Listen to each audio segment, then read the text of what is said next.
क्या हम माँ बाप की ऐसी सेवा, ऐसी खिदमत कर रहे हैं? ऐसी ऐसी औलाद, तारीख के औराक पढ़िए तो ऐसी ऐसी औलाद गुजरेगी कि बाप भी जेल में और बेटा भी जेल में। बाप की उम्र 90 साल और बेटे की उम्र 50 साल। बाप भी जेल में और बेटा भी जेल में, लेकिन दोनों पक्के नमाजी। बेटे ने देखा कि मेरा बाप जेल के अंदर है और 90 साल की उम्र है और नमाज एक भी वक्त की नहीं छोड़ता है और मैं भी नहीं छोड़ता हूं, और जेल में ठंडा पानी मिलता है, सर्दियों की सख्त रात है, सर्दियों की इस ठंडी रात में ठंडे पानी से वुजू बनाते वक्त मेरे बाप को बार बार एलर्जी हो जाती है, नज़ला होता है, जुकाम होने लगता है, उसको फीवर आ जाता है। तो क्या करना चाहिए? उसका 50 साल का बेटा रात में ईशा की नमाज के बाद अपने बाप को बिस्तर पर सुला देता था कि तुम सो जाओ, फजर में उठना है। बाप उसी जेल के अंदर सोने लगता और बेटा तांबे के लोटे में पानी भरता, बेटा तांबे के लोटे में पानी भरता और उस पानी को, उस लोटे को अपने पेट से लगा लेता और सुबह फजर की अजान तक, फजर की नमाज तक उस लोटे को अपने पेट से लगाए रखता कि पेट की गर्मी से पानी में कुछ गर्मी आ जाए, इस पेट की गर्मी से पानी में कुछ हरारत आ जाए। और जैसे ही फजर का वक्त होता बेटा फौरन अपने बाप को वो पानी देता, जो कदरे गर्म हो जाता, थोड़ा बहुत उसकी ठंडक मिट जाती और थोड़ी गर्मी आ जाती। कहता बेट बाबू जल्दी से वुजू बनाइए, पानी ठंडा हो जाएगा। और उसका बाप जल्दी से वुजू बनाता। मेरे प्यारे साथियों, ये वाकया कई चीजों की तरफ इशारा कर रहा है। पहला इशारा तो ये करता है कि 90 साल के बावजूद बाप फजर तक की नमाज कज़ा नहीं कर रहा है, जेल की सलाखों में होने के बावजूद बाप नमाज का आदी है और बेटा पूरी रात लोटे को अपने पेट से लगाकर पानी को गर्म कर रहा है कि पेट की गर्मी से पानी कुछ गर्म हो जाए। ये बाप की खिदमत का एक अनोखा वाकया है। मेरे भाइयों, जरा अंदाजा लगाओ कि ऐसी औलादें आज कहाँ मिलेंगी, ऐसी बच्चे आज कहाँ हैं जो अपने माँ बाप की ऐसी खिदमत करने वाले हों, जो अपने माँ बाप की ऐसी सेवा करने वाले हों। फरमाया वला तउक़न्न वालिदैक व इन्नमा राकन तख़रुज मिन अहलिक व मालिक। अपने माँ बाप की कभी भी नाफरमानी मत करना, अगरचे वो तुम दोनों को, अगरचे वो दोनों तुम्हें तुम्हारे बीवी बच्चों से दूर होने का हुक्म दे दें और मालो दौलत को छोड़ देने का ऑर्डर दे दें, इसके बावजूद तुम अपने माँ और बाप का दिल मत दुखाना और उनकी खिदमत करते रहना, उनकी नाफरमानी कभी मत करना। दो चीजें हो गई। तीसरी चीज पर आइए नौजवानों, तीसरी चीज। पहली चीज शिर्क मत करना, चाहे जला दिए जाओ या कत्ल कर दिए जाओ, पहली चीज। दूसरी चीज अपने माँ बाप की कभी नाफरमानी मत करना।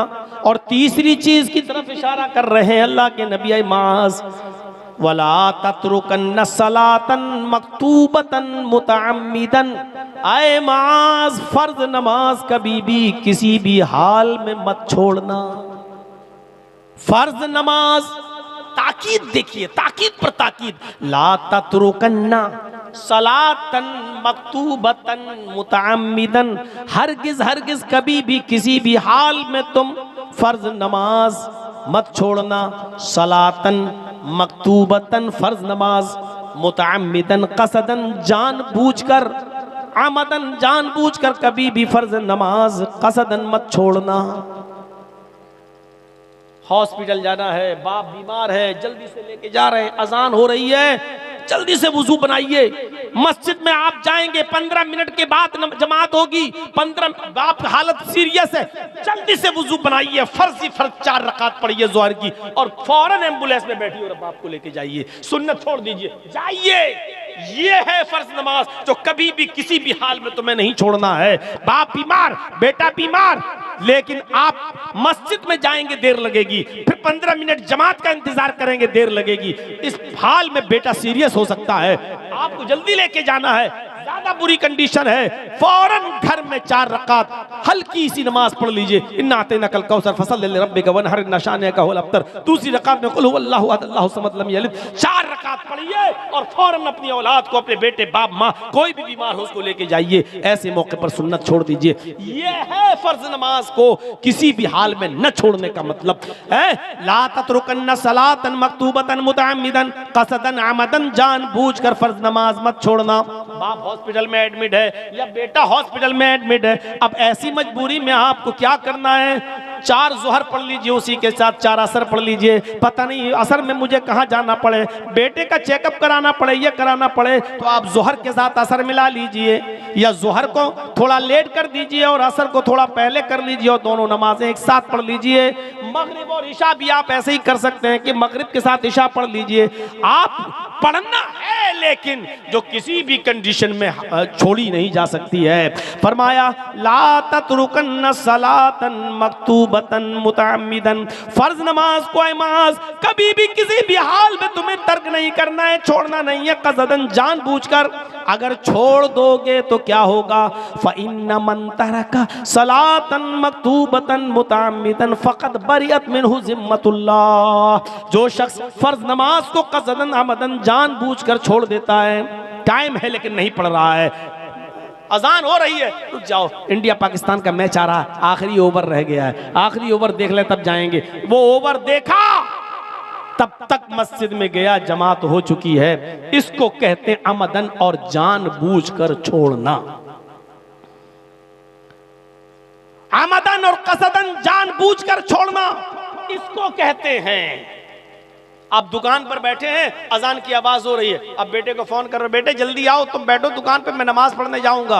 अब जब तक बेटा आ रहा है तब तक आप दुकान पे बैठ के शॉपिंग कर रहे हैं, और जब बेटा आया अब आप नमाज पढ़ने के लिए जा रहे हैं। मेरे भाइयों, जब नमाज पढ़ने के लिए मस्जिद में पहुंचे तो जमात हो चुकी है, जबकि उसूल ये था कि दुकान बंद करते, बेटे से भी कहते कि चलो नमाज पढ़ने, बाप भी पढ़ता और बेटा भी पढ़ता। मेरे भाइयों, दोनों को नमाज पढ़ना था। ये मस्जिद बन रही है इसलिए नमाज का टॉपिक उसी पर चिस्पा कर लीजिएगा, क्योंकि मस्जिद बनती ही इसलिए है कि उसमें इबादत हो, नमाज पढ़ी जाए। मस्जिद बना ली लेकिन नमाजियों से खाली रहे तो कोई फायदा नहीं। मेरे भाइयों, जरा तसव्वुर कीजिएगा, फ़इन्न मन तरका सलातन मक्तूबतन मुतअम्मिदन, अगर फर्ज नमाज को कसदन जानबूझकर छोड़ दिया, बरियत मिन्हु ज़िम्मतुल्लाह, तो अल्लाह की जिम्मेदारी खत्म हो जाती है। मर जहां मरना है, किसी भी हाल में तू रहे, अब अल्लाह की भी कोई जिम्मेदारी नहीं।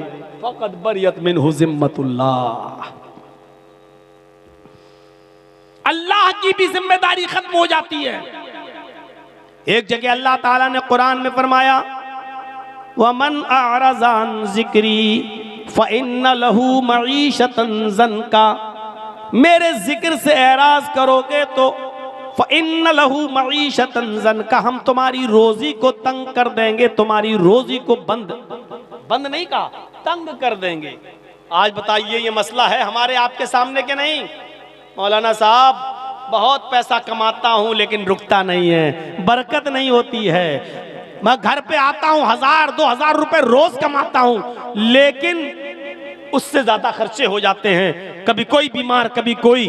मेरे भाइयों, कितने लोग ऐसे हैं हमें मिल चुके हैं जो कहते हैं कि मौलाना एक महीने में हम 50-50 लाख रुपए कमाते हैं लेकिन बरकत नहीं है।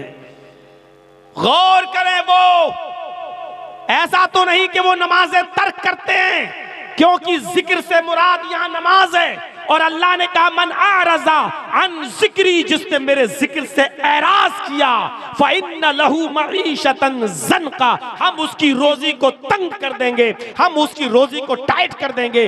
वो कमाएगा लेकिन बचेगा नहीं, वो कमाएगा लेकिन उससे ज्यादा उसके अपने घर के बच्चे और बीवी की बीमारी में खर्च कर देगा। वो कमाएगा 2000, खर्चा होगा उसके घर का 5000, हम उसके खर्चे को बढ़ा देंगे, हम उसकी रोजी को तंग कर देंगे। ये अल्लाह ने कहा है। नमाज छोड़ने वालों, तुम मैं किसी मौलवी से ताबीज, गंडा और घर की बरकतों के लिए कोई दुआ पूछने की जरूरत नहीं है। तुम्हारे लिए सबसे बड़ी दुआ और सबसे बड़ा ताबीज यह है कि तुम नमाज पढ़ना शुरू कर दो। नमाज पढ़ना शुरू कर दोगे, घर में खैर बरकत के दरवाजे खुल जाएंगे। नमाज नहीं पढ़ोगे, अल्लाह ने यह नहीं कहा रोजी बंद कर देंगे। फ़इन्न लहू मई, क्या कहा? फ़इन्न लहू मईशतन ज़न्का, जो मेरे जिक्र से एराज करेगा। और सुनो, एराज करना किसको कहते हैं? एक मिसाल ये भी समझा दूं आपको ताकि दिमाग में बैठ जाए। नमाज छोड़ने की बात नहीं कही जा रही है। नमाज छोड़ने वाला मुसलमान है या नहीं, ये एक अलग टॉपिक है। अभी मैं अगर उस पर बोल दूं तो बड़ा हंगामा भी हो सकता है, इसलिए मैं फितने को हवा नहीं देना चाहता हूं। मेरे भाइयों, सिर्फ इतना, नमाज छोड़ने वाला या सिर्फ जुमे नमाज पढ़ते पूरे हफ्ते नमाज छोड़ने वाला, उसको मुसलमान कहा जा सकता है या नहीं कहा जा सकता, वो एक अलग मसला है। उसके तरफ हम अभी जाना ही नहीं चाह रहे हैं। हम एक नया फितना खड़ा नहीं करना चाह रहे हैं आपके दरमियान। लेकिन इतना बता दूं आपको, यहां नमाज छोड़ने वाले को नहीं कहा जा रहा है। मना रज़ान जिक्री कहा जा रहा, जो नमाज से एराज करेगा, यानी पढ़ेगा तो लेकिन टाइम पे टाइम। एराज करना किसको कहते हैं? बच्चा रो रहा है, बच्चा रो रहा है और भूखा है, और माँ टीवी देख के सीरियल देख रही है। अब टीवी तो कहाँ बहुत ज्यादा, अब तो वो है मोबाइल में ड्रामा देख रही है, सीरियल देख रही है माँ उसकी। बच्चा रो रहा है, माँ जानती है कि बच्चा भूखा है, माँ जानती है कि बच्चा दूध मांग रहा है, रो रहा है, लेकिन माँ कह रही रुक जाओ, अभी इसको दूध पाते पिलाती हूँ, पहले ये ड्रामा देख लूँ, आखिरी शॉट रह गया है एपिसोड का, ये देख लूँ मैं, और 10 मिनट उसी में लगा देती है। तो क्या कहा जाता है? माँ अपने बच्चे से एराज कर रही है। अब जब 10 मिनट पूरा हो गया, ड्रामा खत्म हो गया, नाटक खत्म हो गया, अब माँ गई, बच्चे को उठाया और उसने अपने पिस्तान से लगाया, दूध पिलाया। माँ ने दूध तो पिलाया है, लेकिन फिर भी बच्चे से रूगर्दानी की है। उसको जब बच्चे को दूध पिलाना था तब नहीं पिलाया, उसने नाटक जब तक पूरा नहीं देख लिया तब तक उसने बच्चे को दूध नहीं पिलाया। तो क्या कहा जाएगा? माँ ने एराज किया बच्चे से, माँ ने रूगर्दानी की बच्चे से, माँ ने बच्चे से मुंह फेरा, यानी नाटक में इतनी मुनहमिक हो गई कि बच्चे को भूल गई, हालांकि दूध पिलाया। ऐसे ही हम दुकान में बैठ गए, हम मैच देखने लगे, हम कहीं फंसे हैं और अजान हो रही है, नमाज अजान किया हय्या अलस सला, लेकिन हम ये काम पूरा कर लेंगे तब जाएंगे मस्जिद में, हम ये मैच पूरा हो जाएगा तब जाएंगे मस्जिद में, हमारा ये आखिरी चीज रह गई है, ये अगर हम छोड़ देंगे तो इनकम्प्लीट रहेगी, हम ये काम कर लें। ये 5 मरीज रह गए, जब तक इनको नहीं देख लेंगे तब तक, ये 5 ही तो रह गए, अभी हम इनको सबको दवा दे देते हैं। अब हम उनको देखने लगे और दुकान बंद नहीं की, देखने लगे, और उसके बाद जब 5 मरीजों को दवा दे दी, या हमने पूरा मैच देख लिया या पूरा हमने ड्रामा देख लिया, उसके बाद या हमने पूरे दुकानों को कस्टमर को निपटा दिया, उसके बाद हम जा रहे हैं नमाज पढ़ने, और नमाज पढ़ी लेकिन जमात हो गई। नमाज तो पढ़ी है आपने, लेकिन जमात निकल गई। जिस वक्त हय्या अलस सलाह कहा जा रहा था उस वक्त आप नहीं गए। एक कस्टमर है मेरी दुकान पे, मांग रहा भाई 5 किलो घी दे दो या 2 किलो तेल दे दो, हय्या अलस सलाह की आवाज आई, उसी वक्त छोड़ दो आप। अब आप सोचोगे यार 5 किलो घी ले लेगा तो 1 किलो घी पर अगर हमको 20 रुपए बच रहे हैं तो 5 किलो पर 100 रुपए, चलो तौलने वल्ले में लगा दिया। अब आप उस आदमी को रज़्ज़ाक समझ रहे हैं, रोजी देने वाला, आप अल्लाह को रज़्ज़ाक नहीं समझ रहे। अरे छोड़ो, 100 रुपए का नुकसान हो रहा है, होने दो। अगर यहां अल्लाह की खातिर मैं नमाज पढ़ने के लिए चला जाऊंगा तो अल्लाह 100 की जगह 1000 का भी इंतजाम कर देगा। वमन यत्तक़िल्लाह यजअल लहू मखरजा, जो अल्लाह से डरेगा अल्लाह उसके लिए निकलने का रास्ता बना देगा। व यरज़ुक़हु मिन हैसु ला यहतसिब, और ऐसी जगह से उसको रोजी देगा जहां से उसको वहमो गुमान भी नहीं होगा, उसने सोचा भी नहीं होगा कि हमें यहां से रोजी मिल जाए। ये है नमाज से एराज करने का मतलब नमाज पढ़ तो रहे हैं लेकिन जिस वक्त पढ़ना चाहिए उस वक्त नहीं पढ़ रहे हैं। 5 मरीजों को निपटाने के बाद पढ़ेंगे साहब, 5 कस्टमर को निपटाने के बाद पढ़ेंगे, 2 ओवर रह गए, पूरा हो जाए तब जाएंगे। ये खेल हम खेल रहे हैं, पबजी खेल रहे हैं, फला खेल रहे हैं, जब तक ये पूरा नहीं हो जाएगा तब तक नहीं। अब आप नमाज से एराज कर रहे हैं। अल्लाह ने एराज करने वालों से कहा, छोड़ने वालों से नहीं। छोड़ने वालों का अंजाम क्या होगा वो तो अल्लाह ही बेहतर जाने। हम बता ही नहीं सकते कि नमाज छोड़ने वालों की सजा क्या होगी जहन्नम के अंदर। हम एराज करने वाले उनके बारे में बतला रहे हैं जो पढ़ते हैं लेकिन टाइम पे टाइम टाल मटोल कर, हैं, उनके बारे में बता रहे हैं। वमन अरज़ अन ज़िक्री फ़इन्न लहू मईशतन ज़नका, जो मेरे जिक्र से नमाज से एराज करेगा हम उसकी रोजी को तंग कर देंगे। ये 5 वक्त की नमाज पढ़ने वालों का हाल है, जो नमाज तो पढ़ते हैं लेकिन टाइम बे टाइम, उनकी रोजी को हम तंग कर देंगे। तो बेनमाजियों की रोजी का क्या हाल होगा? अब आप कहो मौलाना साहब काफिर तो इतने हैं हिंदुस्तान में कि जिनकी गिनती नहीं है। अब आप बताओ, उनको तो खूब मिल रही है रोजी रोटी, है? अंबानी को देखो कितना अमीर है। मेरे भाइयों, अल्लाह ने, अल्लाह के नबी ने इनके बारे में तो कह ही दिया है, अब दुनिया सिजनुल मोमिन, अरे दुनिया मोमिन के लिए जेल खाना है और दुनिया काफिरों के लिए जन्नत, व जन्नतुल काफिर, इन काफिरों के लिए दुनिया में ये सारी की सारी चीजें हैं, क्योंकि आखिरत में अल्लाह ने इनको सबको महरूम कर दिया है। वो आखिरत में तमाम नेमतों से महरूम है। तो काफिरों का हाल देखकर ये अंदाजा मत लगाओ कि ये भी तो नमाज नहीं पढ़ते, इनको तो खूब रोजी मिल रही है। अरे इनको इसलिए मिल रही है क्योंकि इनको आखिरत में कुछ नहीं मिलेगा, इनको जन्नत में इनका कोई हिस्सा नहीं है। तो मेरे भाइयों, इनकी मिसालें मत दिया कीजिए। जो बात भी मैं कह रहा हूं कुरान और हदीस के दायरे में कह रहा हूं, काफिरों की मिसाल मत दीजिए, अपनी मिसाल दीजिए। नमाज छोड़ने वालों के बारे में हम नहीं कह रहे हैं, उनके बारे में अल्लाह जाने और वो जाने। मेरे भाइयों, हम उनके बारे में कह रहे हैं जो नमाज तो पढ़ते हैं लेकिन अजान होते ही नहीं जाते हैं, बल्कि अपना काम निपटाने के बाद मस्जिद में जा रहे हैं नमाज पढ़ने के लिए। अजान इसलिए थोड़ी है कि अपना काम निपटा लो। अजान का मतलब हय्या अलस सलाह, आओ नमाज की तरफ, हय्या अलस सलाह, आओ अल्लाह की इबादत की तरफ, हय्या अलल फलाह, आओ कामयाबी की तरफ, आओ कामयाबी की तरफ, आओ फलाह बहबूदगी की तरफ। अगर तुम्हें अल्लाह की इबादत करना है तो कामयाबी मिलेगी। कामयाबी और फलाह बहबूदगी अल्लाह की इबादत और नमाज से जुड़ी हुई चीज है। नमाज पढ़ोगे तो कामयाब रहोगे, नमाज छोड़ोगे तो नाकाम रहोगे। इसलिए कोई भी मुल्ला, मौलवी, कठमुल्ला अगर ये कहता है कि मेरे पास चले जाओ, हम तुम्हारे घर में खैरो बरकत की और तुम्हारे दुकान में खैरो बरकत का ताबीज देते हैं, दुआ दे देते हैं, वो झूठा है, वो मक्कार है, वो फरेबी है, वो आपको धोखा दे रहा है। मेरे भाइयों, अगर दुआओं से रोजी रोटी की बरकतें होने लगे तो मोहम्मदुर रसूलुल्लाह कभी अपने पेट पे पत्थर नहीं बांधते, कभी 2-2 महीना नबी के घर में चूल्हा बंद नहीं होता। हजरत आयशा फरमाती है कि 2-2 महीने हमारे घर में चूल्हा नहीं जलता था। क्या अल्लाह के रसूल को दुआएं मालूम नहीं थी? ये कठमुल्ला तुम्हें ताबीज दे रहा है, 50 रुपए का और 51 रुपए का ले जाओ और तुम्हारे घर में खैर बरकत होगी। अरे तू अपने घर में खैर बरकत कर लेना। कुछ लोग रास्ते में तोते लेके बैठे रहते, भविष्य बताता है वो तोता पर्ची निकाल के, और खुद तोते वाले को मालूम नहीं कि मेरा भविष्य क्या है। तू बता, तू कब तक इस तोते से पर्चे निकलवाता रहेगा और लोगों से 5 रुपए और 10 रुपए भविष्य बताने का लेता रहेगा? अरे तेरे घर में बिल्डिंग कब बनेगी और तेरे घर पे 5 मंजिला इमारत कब तैयार होगी, वो तोते वाला भी नहीं जानता है। ये हाल आज कठमुल्लाओं का है। एक साहब गए, लड़का था नौजवान, कहने लगा मौलाना साहब दिल की बात है। अरे हम दिल का ही तो मामला हल करते हैं। का क्या बात है? कहाँ एक लड़की से प्यार हो चुका है, लड़की तैयार नहीं होती है, एक तरफा मोहब्बत है, शादी मेरी लड़की भी तैयार है लेकिन लड़की का बाप तैयार नहीं है।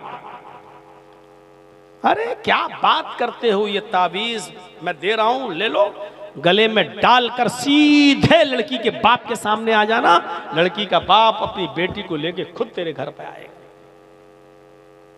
लेकिन तुम्हें बेटी का नाम लड़की का और लड़की के बाप का नाम बताना पड़ेगा क्योंकि ताबीज में लिखा जाता है। अब लड़का फंस गया बेचारा।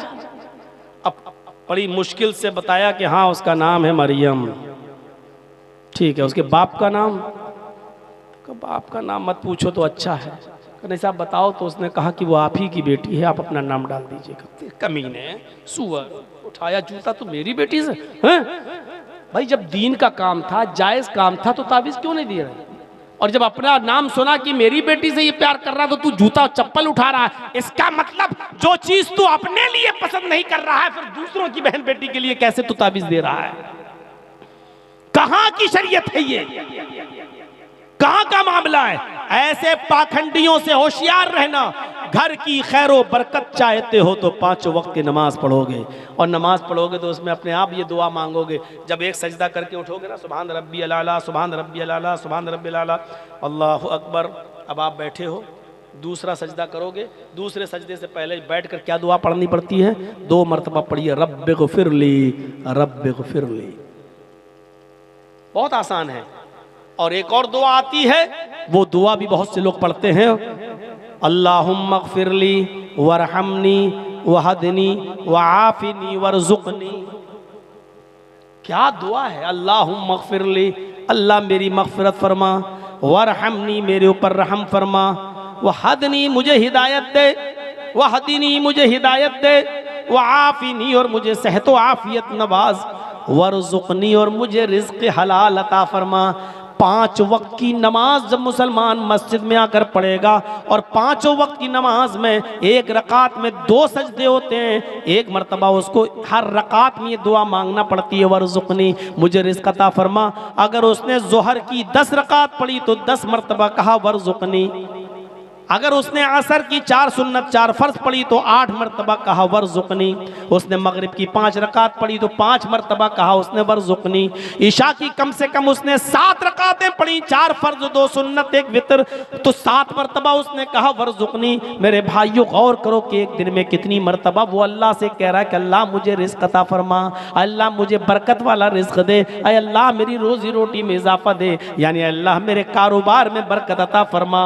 नमाज पढ़ोगे तो मिलेगी ये बरकत। तो ये तीसरी चीज थी, वला ततरुकन्ना सलातन मक्तूबतन मुतअम्मिदन फइन्न मन तरका सलातन मक्तूबतन मुतअम्मिदन फक़द बरियत मिन्हु ज़िम्मतुल्लाह। जो शख्स फर्ज नमाज को कसदन जानबूझकर छोड़ देता है, फक़द बरियत मिन्हु ज़िम्मतुल्लाह, तो अल्लाह की कोई जिम्मेदारी उसके ऊपर नहीं रहती है। नहीं मर्रा मरे, कटता है कटे। तो ये 3 चीजें मेरी आपके सामने। अब हर मुसलमान गौर करे कि वो शिर्क से कितना बचता है, माँ बाप का कितना बड़ा फरमा बरदार है, और नमाजों का कितना बड़ा पाबंद है। क्या इस्लाम के अंदर वो पूरे के पूरे दाखिल है या नहीं है? आइए जरा लगे हाथ चौथी चीज की तरफ भी इशारा कर देता हूं, और चौथी चीज भी बड़ी हसास चीज है, हमारे मुआशरे में नासूर की तरह फैली हुई है। अल्लाह के नबी सल्लल्लाहु अलैहि वसल्लम फरमाते हैं, अय माज चौथी चीज पर गौर करो, वला तशरबन्न खमरन फइन्नहु रासु कुल्ल फाहिशतिन। अय माज कभी भी किसी भी हाल में शराब मत पीना, इसलिए कि वो हर बुराई की जड़ है। हमारा नौजवान तबका गौर करे कि वो कितनी शराब पी रहा कि नहीं पी रहा है।